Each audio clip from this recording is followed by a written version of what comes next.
आप सबका स्वागत है बैंक के साथी यूट्यूब चैनल पर। आज हम करेंगे डेली करंट अफेयर्स 10th और 11 सितंबर का। और अदर जो भी पढ़ने वाले हैं वो माइंड मैपिंग या तो टेबलर फॉर्म में पढ़ेंगे। तो पहले पढ़ते हैं। तो पहले न्यूज़ आ रहा है कि president of India Droupadi Murmu ji ने सैंक्शन किया है 23rd law commission of India. और इसका जो है कार्यकाल होने वाला है लॉ कमीशन ऑफ इंडिया, इसका जो है कार्यकाल 3 साल के लिए रहेगा। और इसके हम डेट देखें तो आपको मिलेगा 1 सितंबर 2024 से लेकर 31 अगस्त 2027 तक जो है इसका कार्यकाल रहेगा। तो इसमें अगर देखें तो टोटल जो है 5 मेंबर रहते हैं, जिसमें से आपको एक तो फुल टाइम चेयरपर्सन मिलेगा और 4 जो है फुल टाइम मेंबर्स मिलेंगे। अब इसके बारे में अभी तक कोई डिटेल नहीं है कि कौन जो है चेयरपर्सन है और कौन जो है मेंबर है। इसके बारे में इसी महीने में सितंबर के महीने में इसके बारे में डिटेल आ जाएगा और उसका हम इसी स्लाइड को यूज़ करके जो भी डिटेल आएगा वो हम इधर ऐड कर देंगे, जिसके से आपको पढ़ने में हेल्प हो और आपको एक ही स्लाइड में दो जो है पूरा मतलब मिल जाए। ठीक है, जो भी आपने पढ़ा है वो पूरा मिल जाए और लिंक हो जाए। उसी वजह से हम जो है इधर ही आपको जो भी फुल टाइम मेंबर्स होंगे वो हम इसमें ऐड कर देंगे। अब इसके बारे में पढ़ते क्या है लॉ कमीशन ऑफ इंडिया। तो लॉ कमीशन ऑफ इंडिया जो है एक तरह का कॉन्स्टिट्यूशनल बॉडी नहीं है। आपको याद रखना है कि लॉ कमीशन ऑफ इंडिया जो है एक तरह कॉन्स्टिट्यूशनल बॉडी नहीं है, एक तरह का नॉन स्टेटूटरी बॉडी है। तो ये इसका जो है काम होता है रिसर्च करना और रिकमेंडेशन देना कि क्या क्या चेंजेस होने चाहिए हमारे इंडिया के लॉ में। तो ये सब रिकमेंडेशन देना काम होता है। और ये रिकमेंडेशन जो है गवर्नमेंट की एक मिनिस्ट्री जिसका नाम है ministry of law and justice, तो इसको दिया जाता है। तो ये जो है एक तरह का एडवाइजरी फॉर्म में रहता है, जिसकी वजह से गवर्नमेंट के ऊपर रहता है कि उसको एक्सेप्ट भी कर सकता है और रिजेक्ट भी कर सकता है जो भी एडवाइजरी है उसको। अब हम एक और चीज़ जो है एग्जाम पॉइंट से इंपॉर्टेंट है उसके ऊपर ध्यान देते हैं, वो है 22 लॉ कमीशन ऑफ इंडिया के बारे में। कि 22 लॉ कमीशन ऑफ इंडिया, जैसे कि ये 23rd law commission of India का जो कार्यकाल था वो 3 साल का होने वाला है। तो वैसे ही कुछ जो 22 लॉ कमीशन ऑफ इंडिया इसका भी कार्यकाल जो है 3 साल का ही था। और इसका अगर देखें तो इसका जो है कार्यकाल स्टार्ट हुआ था 21 फरवरी 2020 से। इसका मतलब कि 21 फरवरी या तो मैं बोलूँ कि 20 फरवरी 2023 है तब तक इसका कार्यकाल खत्म हो जाना चाहिए था। लेकिन इसको जो है कुछ एक्सटेंशन मिला था 1.5 ईयर्स के लिए, जिसकी से इसका जो है कार्यकाल अभी 31 अगस्त 2024 में ही खत्म हुआ है। और इसके बाद जो है अब जो है 23rd law commission of India ने जो है इसका स्टार्ट करेंगे। और इसको जो है सैंक्शन करने वाली कौन सी मिनिस्ट्री है या तो कौन है वो आपको एग्जाम के लिए पॉइंट है, वो है प्रेसिडेंट ऑफ इंडिया जो है सैंक्शन करता है लॉ कमीशन ऑफ इंडिया। इसमें जो है सीधा डायरेक्टली आपको क्वेश्चन बन सकता है कि law commission of India prime minister sanction करता है, होम मिनिस्टर सैंक्शन करता है या प्रेसिडेंट ऑफ इंडिया सैंक्शन करता है। तो आपको याद रखना है कि कौन करता है, प्रेसिडेंट ऑफ इंडिया। तो ये एग्जाम के लिए इंपॉइंट है। बाकी आपको मेंबर्स याद रखने, आपको ये इंपॉइंट है और कितने टर्म के लिए ये रहने वाले, ये सारे पॉइंट जो है इंपॉइंट है एग्जाम के लिए। उसके बाद चलते हैं, नेक्स्ट आ रहा है जनरल इंश्योरेंस। जो कोटक जनरल इंश्योरेंस है इन्होंने रीब्रांड किया है जूरिस कोटक इंश्योरेंस में। अब जूरिस कोटक इंश्योरेंस में करने का कारण क्या है कि जो जूरिस इंश्योरेंस ग्रुप है उसमें जो Kotak insurance, Kotak life insurance का जो बिस टैग है वो बहुत ज़्यादा बढ़ गया है, जिसकी वजह से इसका जो है नाम अब जूरिस कोटक जनरल इंश्योरेंस कर दिया। अगर हम देखें तो जूरिस जो इंश्योरेंस ग्रुप है इसका जो है आपको टैग मिलेगा 70% और कोटक महिंद्रा बैंक का सिर्फ 30% टैग मिलेगा, जिसके से जो है अब नाम जो है पूरा का पूरा चेंज हो गया और इवन जो है पूरा का पूरा रीबिल्डिंग हो गई है कोटक लाइफ इंश्योरेंस का। अब ऐसा नहीं है कि ये रीबिल्डिंग होने के बाद जो है एमडी और सीईओ वो भी जो है कोटक महिंद्रा से चॉइस किए जाएंगे या जूरिस से चॉइस किए जाएंगे। जो अब रीबिल्डिंग होने के बाद एक अलग से जो है सीईओ बनाया गया है फॉर दिस जनरल इंश्योरेंस। वो कौन है, वो है सुरेश अग्रवाल। सुरेश अग्रवाल जी को as a MD and CEO बनाया गया है फॉर जूरिस कोटक महिंद्रा बैंक का, कोटक महिंद्रा जनरल इंश्योरेंस का। और इसके बाद आप एक और जो है अपॉइंटमेंट देख सकते हो, चेयरपर्सन एंड इंडिपेंडेंट डायरेक्टर किसको बनाया गया है, तो ये बनाया गया श्रीनिवासन जी को। तो ये भी एग्जाम पॉइंट ऑफ व्यू से इंपॉर्टेंट है। नेक्स्ट चलते हैं, कुछ लॉन्चेस के ऊपर पढ़ते हैं। नहीं लॉन्चेस नहीं, अवार्ड आ गया, सॉरी। तो इसके बाद लॉन्चेस है, तो अवार्ड के बारे में पढ़ लेते हैं। तो ये आ रहा है कि 16 national award for e governance 2024 का। तो इसमें टोटल जो है 9 गोल्ड दिए हैं, 6 सिल्वर है और 1 जूरी का अवार्ड दिया गया। तो ऐसे तो पॉसिबल नहीं है कि आप 9 जो है गोल्ड पढ़ के जाओ और 6 सिल्वर पढ़ के जाओ और एग्जाम में आपको सबके सब याद रहे। तो हमें जो पढ़ना है एग्जाम के लिए जो पॉइंट है उसी को पढ़ना है और जो एग्जाम में पूछा जा सकता है हमें वही पढ़ना है, rather than going through this जो भी ये टोटल 16 जो है अवार्ड्स हैं इसके पास। तो अगर हम देखें तो इसमें डिफरेंट कैटेगरीज में जो है अवार्ड दिए जाते हैं। कौन कौन सी कैटेगरी वो देखते हैं।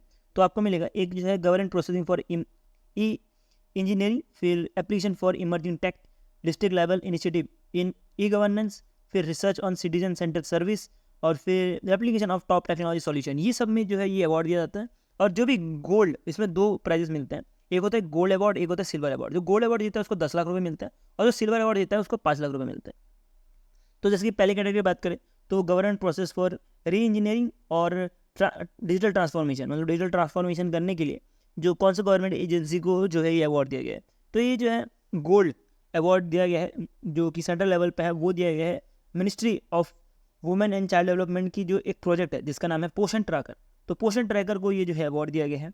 उसके बाद जो स्टेट लेवल की बात करें तो स्टेट लेवल में जो आसाम का जो एक स्कीम है शिक्षा सेतु अकुम, तो इसको जो है स्टेट लेवल पे गोल्ड दिया गया, ठीक है। तो ये दोनों को जो है 10-10 लाख रुपए दिए गए, तो आपको ये भी एग्जाम पॉइंट ऑफ व्यू से इंपॉर्टेंट ये ध्यान रखना है। नेक्स्ट चलते हैं, नेक्स्ट कैटेगरी जो है वो है application of emerging technology for providing citizen centric service. तो इसके लिए जो सेंट्रल लेवल पे जो है गोल्ड मिला है वो है ministry of commerce and industrial, और इसकी जो ONDC प्रोजेक्ट है ना उसके लिए दिया गया है, ठीक है। तो आपको ये ध्यान रखना है कि ONDC प्रोजेक्ट के लिए दिया गया है। ONDC के बारे में पता ही होगा आपको कि एक जगह पे जो भी जितने भी सेलर है वो एक जगह पे आ जाते हैं, और बायर जो है डिफरेंट जगह के अलावा जो सिंगल प्लेटफॉर्म है उसी को यूज़ करके वो डिफरेंट प्लेटफॉर्म के जो भी बायर्स है वहाँ से सामान खरीद सकते हैं। अब मान लीजिए बायर आप हो ए, और आपको अमेजोन से सामान खरीदना है, फ्लिपकार्ट से सामान खरीदना है, और मीशो से खरीदना है, तो तीनों का तीनों जो भी है जो भी आइटम्स है वो सारे से लिस्टेड हो जाएंगे ONDC में। तो ये होता है ONDC का काम।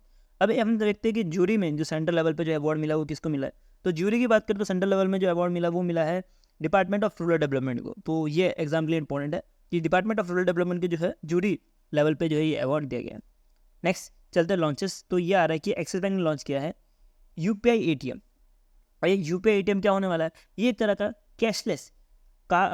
कैशलेस कार्ड विड्रॉ और डिपॉजिट सिस्टम होने वाला है। देखिए आपने एक ATM देखा होगा जहाँ पे सिर्फ डिपॉजिट होता है कैश, एक ATM देखा होगा जिसमें आप विड्रॉ कर सकते हो कैश, और एक ATM ऐसा होता है जिसमें आप विड्रॉ और डिपॉजिट दोनों कर सकते हो, ठीक है। तो ये वो वाला ATM है जिसमें आप विड्रॉ और डिपॉजिट दोनों कर सकते हो, और वो भी आप without using your debit card के थ्रू कर पाओगे। मतलब कि आप UPI जो ऐप है उसके थ्रू ही आप जो है इसको यूज़ कर पाओगे।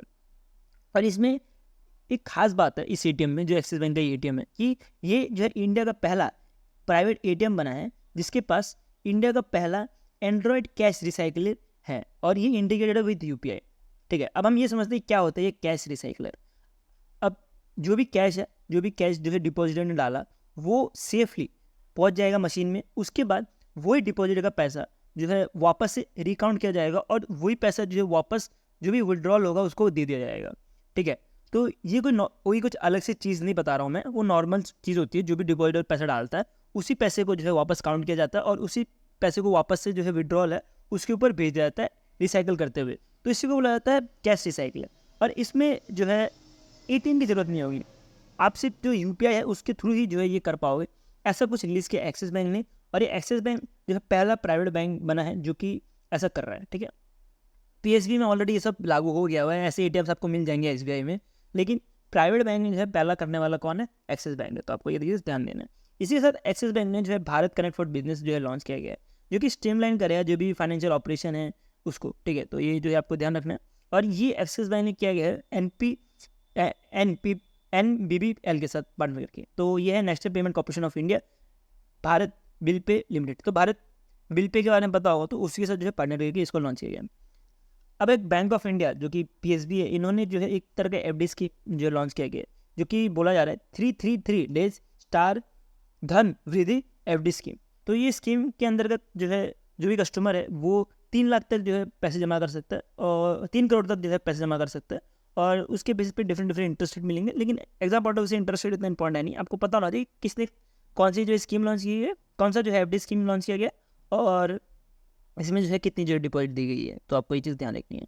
इसके बाद नेक्स्ट चलते हैं मध्य प्रदेश गवर्नमेंट, ये जो स्टेट गवर्नमेंट का न्यूज़ है कि मध्य प्रदेश गवर्नमेंट ने एक स्कीम लॉन्च किया और एक प्रोजेक्ट, और ये स्कीम का नाम है वृंदावन ग्राम स्कीम। और ये प्रमोट करने मिल्क प्रोडक्शन जो है विलेजेस में मध्य प्रदेश के बनाने के लिए जो है ये स्कीम लॉन्च किया गया, और ये जो भी फार्मर्स है उनका इनकम बढ़ाएगा, ऐसा कुछ कहना है मध्य प्रदेश गवर्नमेंट का।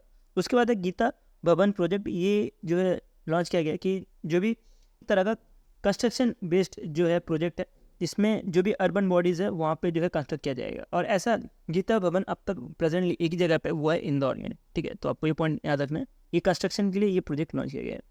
नेक्स्ट चलते हैं, नेक्स्ट एक बहुत बड़ा प्रोजेक्ट है जो कि 5 प्रोजेक्ट जो है एक साथ लॉन्च किए गए हैं, एक ही इवेंट में लॉन्च किए गए हैं, लेकिन मैंने आपको अलग अलग से टेबल फॉर्म में देख रखा है जिसके से आपको पढ़ने में हेल्प हो। तो पहला है कि S कृष्ण जो कि सेक्रेटरी है ministry of electronics and information technology की, तो इन्होंने जो लॉन्च किया है वो क्या है, विश्ववसिया, एक तरह का एक ये ब्लॉकचेन टेक्नोलॉजी स्टैक होने वाला है। तो एक तरह क्या है, ये ब्लॉकचेन एज अ सर्विस की तरह यूज़ करेगा इसको, और ये जो है जोग्राफिकल डिस्ट्रीब्यूट ऑफ इंफ्रास्ट्रक्चर देने का काम करेगा। अब ब्लॉकचेन के बारे में आपको थोड़ा कुछ पता ही होगा कि जैसे कि आप मान लीजिए कि ये आपका ब्लॉक है, ये ब्लॉक के बाद आपका जो जो भी डेटा है वो सेव है। अब मान लीजिए 3 ब्लॉक के बाद आपको इस वाले ब्लॉक में आपका जो भी डेटा है वो सेव है। तो जो भी अगर हैकर होगा या जो भी आपका जो है डेटा चोरी करने की कोशिश कर रहा होगा, तो उसके लिए पहले इस वाले ब्लॉक को क्रैक करना पड़ेगा, उसके बाद इस वाले ब्लॉक को क्रैक करना पड़ेगा, उसके बाद जो है इस वाले ब्लॉक को क्रैक करना पड़ेगा, उसके बाद ये आपका जो है डेटा मिल पाएगा। तो ऐसा पता नहीं कितने हज़ारों लाखों जो है ब्लॉक बनेंगे, उसके बाद आपका डेटा जो है क्रैक होगा, जिसकी वजह से ये ब्लॉकचेन टेक्नोलॉजी को बहुत ज़्यादा सेफ माना जाता है। तो इसी वजह से इसी सेफ टेक्नोलॉजी को और बढ़ावा देने के लिए ministry of electronics and communication ने जो है ये 5 जो है चेन लॉन्च किए। ये सारे के सारे जो है बेस्ड है ब्लॉकचेन के ऊपर ही। तो ये तो मैंने आपको पहला ही बता दिया कि ब्लॉकचेन एज ए सर्विस की तरह यूज़ किया जाएगा और इसमें जो है जोग्राफिकल डिस्ट्रीब्यूटेड इंफ्रास्ट्रक्चर को जो यूज़ किया जाएगा। तो ये जैसे कि पता लग रहा है कि जोग्राफिकल डिस्ट्रीब्यूट मतलब कि जो जीपीएस है उसका जो है हेल्प लिया जाएगा इधर। इसके बाद नेक्स्ट चलते हैं, नेक्स्ट जो है लॉन्च किया एक तरह का फ्रेमवर्क जिसको बोला जा रहा है नेशनल ब्लॉकचेन फ्रेमवर्क। और ये एक तरह का फ्रेमवर्क है जिसमें रिसर्च एंड एप्लीकेशन डेवलपमेंट में काम करेगा। और इसको जो है डेवलप करने का काम था वो था नेशनल इंफॉर्मेशन सेंटर का। और इसमें आपको मिलेगी 3 नेशनल इंफॉर्मेशन सेंटर ऐसे हैं जहाँ पे ये स्टैक जो है होस्ट होगा। एक है भुवनेश्वर जो कि उड़ीसा में है, दूसरा पुणे और तीसरा जो है हैदराबाद तेलंगाना में जो है इसको जो ये स्टैक है इसको जो है होस्ट किया जाएगा। ठीक है, तो आपको ये तीनों के 3 लोकेशन भी याद रखने हैं। नेक्स्ट चलता है, तो ये फ्रेमवर्क का जो है लाइट वर्जन भी लॉन्च किया गया है जिसको बोला जा रहा है लाइट वेटेड ब्लॉकचेन प्लेटफॉर्म। और इस प्लेटफॉर्म का काम होगा कि जो भी रिक्वायरमेंट ऑफ स्टार्टअप्स है या जो भी एकेडमी है तो उसको कवर करने का। ठीक है, तो इसको जो है डेवलप किया गया बाय सीडेट, उसके बाद एनआईसी भी मिलेगा आपको, नेशनल इंफॉर्मेटिव सेंटर, उसका आईआईटी हैदराबाद भी मिलेगा। इसका आपको बहुत सारे ऑर्गेनाइजेशन मिलेंगे लेकिन आपको 3 नाम ये ज़रूर याद रखना एग्जाम पॉइंट ऑफ व्यू से। नेक्स्ट चलते हैं, नेक्स्ट आ रहा है नेशनल ब्लॉकचेन पोर्टल। ये जैसे कि मैंने आपको बताया फ्रेमवर्क फ्रेमवर्क था ना, उसी का लाइट वर्जन आपको इधर मिलेगा और उसी का जो है पोर्टल जो आपको यहाँ पे मिलेगा।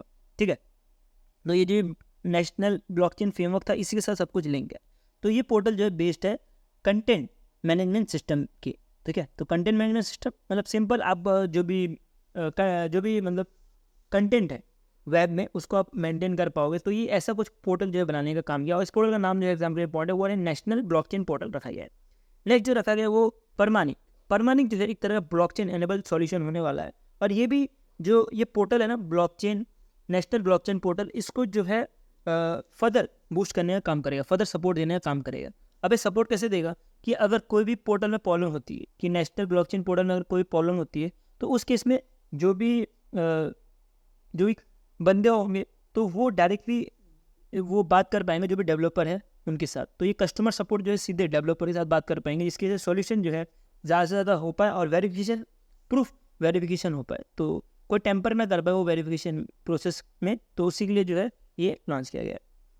नेक्स्ट लॉन्चेस के ऊपर बढ़ता है, तो ये आ रहा है कि गेराज सिंह जो कि मिनिस्टर ऑफ टेक्सटाइल है, इन्होंने लॉन्च किया है विजन नेक्स्ट जो है एक तरह का trend inside on forecasting lab होने वाला है। और ये इंडिया का पहला एआई और ईआई मतलब कि इवोस्टर इंटेलिजेंट लैब होने वाला है। तो इसको जो है डेवलप किया गया by National Institute of Fashion Technology ने। और इस इनिशिएटिव को जो है 2017 में ही लॉन्च किया गया था। और इस इनिशिएटिव को जो है 2017 में लॉन्च करने के बाद जो स्टैब्लिश किया गया था वो NIFT मतलब कि national Institute of Fashion technology जो दिल्ली में है, उसका एक क्रिएटिव लैब बनाया गया था। फिर चेन्नई में जो है उसमें एक इनसाइड लैब बनाया गया था। और टोटल 3 नहीं, सॉरी 2 बनाया गया था, सॉरी मुझे लगा 3 है, तो 2 बनाया गया था 2018 में। ठीक है, तो आपको ये इस एग्जाम के लिए इंपॉर्टेंट ध्यान देना कि 2 जो है इसमें ऑलरेडी जो है इसके 2 लैब बन चुके हैं। अब ये क्या करेगा, ये जो भी AI मॉडल है ये डीप विजन यूज़ करेगा और ये जो भी 100 category of Indian and western wear है उसको एनालाइज करने का काम करेगा। ठीक है, एक साथ जो है एनालाइज करने का इसका काम रहने वाला है। नेक्स्ट चलते हैं, नेक्स्ट है मोतीलाल ओसवाल म्यूचुअल फंड जो कि एक तरह का न्यू फंड ऑफरिंग करने वाला है। और ये है, इसका नाम अगर देखोगे तो Motilal Oswal Nifty 50 momentum 50 index होने वाला है। तो ये इंडिया का पहला ऐसा इंडेक्स है जो कि लॉन्च किया गया है जिसका नाम है 500 मोमेंटम 50 इंडेक्स। तो इसके अंतर्गत क्या करेंगे कि जो भी निफ्टी 500 इंडेक्स होती है उसमें से जो है 50 जो कंपनी जो है चॉइस की जाएगी वो according to normalize momentum score के बेसिस पे किया जाएगा। तो ये पहली जो कंपनी जो है ऐसी बनी है जो कि लॉन्च कर रही है, वो आपको ध्यान रखना वो कौन है, मोतीलाल ओसवाल जो है वो म्यूचुअल फंड जो है आपको ये ध्यान रखना है, ठीक है। तो इसका आप डेट ध्यान रख सकते हो तो सही है कि डेट जो है इस ऑफरिंग का जो डेट होने वाला 2 सितंबर 2024 से लेके 16 सितंबर 2024 तक। लेकिन ये एग्जाम के लिए इंपॉर्टेंट नहीं है, लेकिन इसके बाद जो पॉइंट है वो इंपॉर्टेंट है कि इस फंड को जो मैनेज करेंगे वो करेंगे स्वप्निल मेयकर और राकेश छेत्री जी। तो आपको ये चीज़ ध्यान देनी है कि कौन जो है इसको मैनेज करने वाले। बाकी हिताची की बात करें तो Hitachi payment service private limited ने लॉन्च किया है एंड्रॉयड इंडिया का पहला Android based cash recycling machine ATM. मैंने आपको कैश रिसाइकलिंग मशीन के बारे में बता ही दिया, जिसमें कैश विड्रॉ और डिपॉजिट दोनों हो सकते हैं। तो ऐसा हिताची ने जो है एनपीसीए के साथ पार्टनर कर दिया, जो भी ग्लोबल फिनटेक फेस्ट हो रहा था 2024 में, ठीक है, जिसके बारे में मैंने आपको बहुत डिटेल में प्रोग्राम डिटेल बताया है, समझाया है। तो इधर ही जो है इस इवेंट इस मशीन को जो है लॉन्च किया गया था, ठीक है। तो ये एक छोटा सा न्यूज़ है जो कि एग्जाम के लिए इंपॉर्टेंट है। नेक्स्ट, भारत पे ने पार्टनर किया है यूनिटी बैंक के साथ, और एक तरह का थर्ड पार्टी एप्लीकेशन देने का काम करेंगे, जो भी थर्ड पार्टी एप्लीकेशन देने का काम करेंगे और ये ईजियर करेंगे जो भी डिजिटल पेमेंट है उसको। तो इस पर जो है यूपीआई टी पैप जो है यूज़ किया जाएगा, मतलब कि UPI third party application provider service की तरह यूज़ किया जाएगा, जिसके से जो भी कस्टमर होंगे वो जो है यूपीआई आईडी क्रिएट कर पाएंगे, जो भारत पे का ऐप है यहाँ पे, ठीक है। तो भारत पे का जो भी ऐप है वहाँ पे जो भी यूनिटी मनी के जो बैंक के जो भी कस्टमर रहेंगे वो यूज़ कर पाएंगे भारत पे का यूपीआई आईडी। तो इसी के लिए जो है इसको लॉन्च किया गया। नेक्स्ट जो भी अपॉइंटमेंट है वो एक साथ पढ़ लेते हैं। तो ये आ रहा है कि माइकल बेनेट जो कि 73 ओल्ड है, और ये जो है ब्रेक्सिट के जो नेगोशिएटर के रोल कर रहे थे, ठीक है। तो ये फॉर्मल ब्रेक्सिट के नेगोशिएटर की तरह काम कर रहे थे। तो इनको जो है as a new PM of France बनाया गया है। ये पीएम ऑफ फ्रांस बनाएगा और रिप्लेस इन्होंने किसको किया है, वो किया है अटल जी को। तो अटल जी को रिप्लेस किया। ये एक तरह से केयर टेकर पीएम की तरह काम करता है फ्रांस में, और ये सिर्फ 50 दिन का एक कार्यकाल हुआ था, और उसके बाद जो है अब माइकल जी ने इनको रिप्लेस कर दिया। अभी अपॉइंटमेंट किसने एक्सेप्ट किया था, ये अपॉइंटमेंट जो एक्सेप्ट किया था वो प्रेसिडेंट ऑफ जो फ्रांस है, इन्होंने इनका अपॉइंटमेंट एक्सेप्ट किया था। इसके बारे में हम बाद में पढ़ते हैं थोड़ा सा। अब हम पढ़ते हैं कि ये जो है इतना एग्जाम के लिए पॉइंट क्यों है ये पर्सन, क्योंकि ये जो है ओल्डेस्ट पीएम है ऑफ 26 पीएम जितने भी हैं उन सब में से जो ओल्डेस्ट है फ्रांस में। तो इसी के लिए इंपॉर्टेंट है, और इसका जो है एज है आपको ध्यान रखना 73 ईयर ओल्ड है। अब हम अटल के बारे में पढ़ते हैं, कौन है ये अटल, और ये केयर टेकर पीएम की तरह क्यों काम कर रहे थे। ये अटल के बारे में अगर आपको थोड़ा भी ध्यान हो, अगर आप थोड़ा भी न्यूज़पेपर पढ़ रहे हो या आप थोड़ा भी करंट अफेयर्स को फॉलो कर रहे हो, तो ये जनवरी 2024 में ही यंगेस्ट पीएम और फर्स्ट ओपनली ये पीएम जो है बने थे फ्रांस के बने थे। लेकिन इन्होंने जो है ऑफिशियली रिजाइन कर दिया अपने पोस्ट से जुलाई में ही।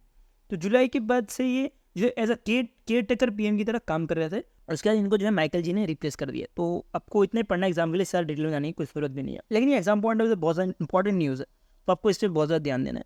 नेक्स्ट अपॉइंटमेंट है वो है रामा मोहन राव अमारा। तो एक तरह के ये एमडी है कहाँ के, स्टेट बैंक ऑफ इंडिया में। तो इन्होंने जो है रिप्लेस किया है सीएच छेत्री को। तो सीएच छेत्री जी को एज अ जो है आपको पता होगा कि इनको जो है अपॉइंट कर दिया गया as a chairman of SBI. तो ये पहले एमडी थे, तो अब जो है एसबीआई में ये चेयरमैन बन चुके हैं, जिसके से ये पोस्ट खाली थी, और इस पोस्ट को जो है ये रामा मोहन जी ने भरा है। अभी अपॉइंटमेंट किसने एक्सेप्ट किया, ये अपॉइंटमेंट एक्सेप्ट किया गया फाइनेंशियल सर्विस इंस्टीट्यूट ब्यूरो ने। तो आपको ये चीज़ ध्यान देनी है किसने जो इसकी रिकमेंडेशन दी थी। और अब जो है पिक्चर में आपको एसीसी मिलेगा। इसके बाद जो है इस अपॉइंटमेंट जो एक्सेप्ट किया गया वो एसीसी ने जो है एक्सेप्ट किया। वो कौन है, एसीसी मतलब अपॉइंटमेंट कैबिनेट कमेटी, जो कि जिन्होंने ये जो है अपॉइंटमेंट को एक्सेप्ट किया गया।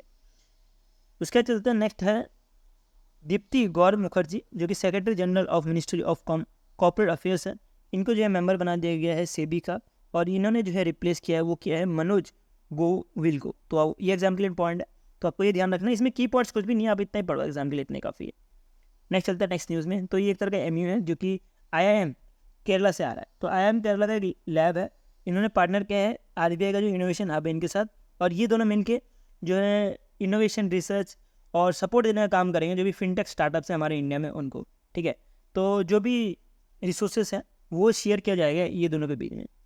उसके नेक्स्ट कोलैबोरेशन पढ़ते हैं। तो इंडियन नेवी और जो साउथ अफ्रीकन नेवी है ये दोनों ने पार्टनर किया है, और इन्होंने जो है एक इम्प्लीमेंटिंग एग्रीमेंट साइन किया है, जिसके अंतर्गत बोला जा रहा है कि इंडियन नेवी जो है जो डीप सबवे रेस्क्यू व्हीकल्स है, तो उसका जो भी असिस्टेंट है वो देने का काम करेंगे इंडियन नेवी, और इवन जो साउथ अफ्रीका की नेवी है इनको भी, ठीक है।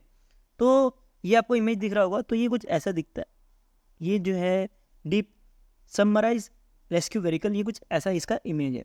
तो इसमें आपको 2 टाइप के मिलेंगे, एक जो है इंडेज हुआ था 2018 में, और एक जो है 2019 में जो है इंडेज हुआ था।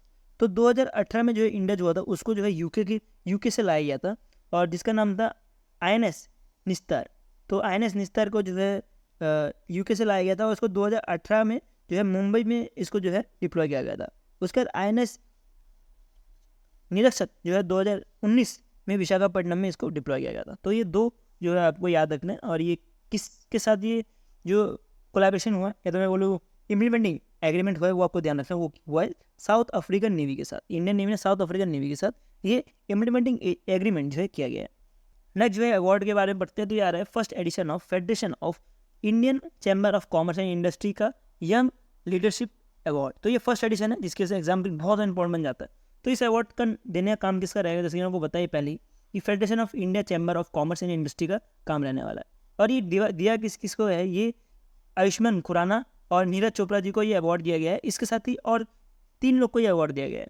तो अब बात करते हैं आयुष्मान खुराना, जो कि पता होगा वो बॉलीवुड एक्टर है। तो इनको जो है यंग आइकन अवार्ड 2024 का एंटरटेनमेंट के लिए दिया गया है। उसका नीरज चोपड़ा जी को जो है स्पोर्ट्स के लिए अवार्ड दिया गया है। उसके बाद राहुल मिश्रा जो कि एक तरह का फैशन डिजाइनर है, इनको आर्ट एंड कल्चर के लिए अवार्ड दिया गया है। उसके बाद अमिताभ शाह, इनको जो है पब्लिक सर्विस के लिए अवार्ड दिया गया है। उसके बाद पी शर्मा जो कि एक तरह का जर्नलिस्ट है, उनको जो है ये मीडिया के लिए अवार्ड दिया गया है। तो ये यंग आइकन का ये जो है अवार्ड देने का काम रहता है अंडर दिस अवार्ड, ठीक है। तो ये पहली बार दिया जा रहा है, जिसके से एग्जाम के लिए बहुत इंपॉर्टेंट हो जाता है। तो ये आप सुपर इंपॉर्टेंट मान सकते हो। उसका लाइसेंस है ऊपर पड़े, तो ये लाइसेंस जो है RBI की तरफ से एज अ पेमेंट एग्रीगेटर का लाइसेंस दिया गया है, और ये दिया गया एक फिनटेक स्टार्टअप जिसका नाम है पेशार। तो पेशार को ये लाइसेंस दिया गया है। और RBI ने अब तक जो अगर हम देखें तो टोटल 36 पेमेंट एग्रीगेटर जो है बनाए हैं। इसमें से आपको बड़े बड़े पेमेंट एग्रीगेटर मिलेंगे, रोजर पे, कैश फ्री, स्ट्रिप, और भी बहुत सारे पेमेंट एग्रीगेटर है। तो आपको ये सारे के सारे पेमेंट एग्रीगेटर याद रखना एग्जाम के लिए। और अगर याद हो पाता है तो रिसेंट वाला ज़रूर याद कर लेना, जैसे कि पे शार्प है या जो भी रिसेंट वाले न्यूज़ है, वो सब के सब जो भी पेमेंट एग्रीगेटर है वो पढ़ लेना। इधर मैं ट्राई करूँगा कि आपको एक combined video, one shot video provide कर पाऊँ, या वन शॉट PDF प्रोवाइड कर पाऊँ, जिसमें आपको जितने पेमेंट एग्रीगेटर है वो एक साथ मिल जाए, जो भी RBI बैंडीज है वो एक साथ मिल जाए। तो हम वो ट्राई करेंगे, ठीक है। तो ये बैंकिंग साथी का भी प्लान है, जी आपको RRQ से पहले वो सारे कंटेंट भी मिल जाए। सो अब हम आगे और बढ़ते हैं, तो आपको मिलेगा एक सेलिब्रेशन। तो ये आसाम गवर्नमेंट जो है 20 अगस्त को एज अ छोटी डे जो है सेलिब्रेट किया जा रहा है। तो 20 अगस्त को जो है ये किया जा रहा है, और ये पहली बार जो है ऑफिशियली ये सूती दिवस जो है बनाया गया। और ये बनाया किसके लिए गया है, ये पीपल ऑफ सूती जो है लीड कर रहे थे, वो कर रहे थे लेट बिमल चंद्रा बोरा जी। तो इनके ऊपर ही जो है ये सूती डे जो है बनाया गया है। तो आपको ये ध्यान रखना है।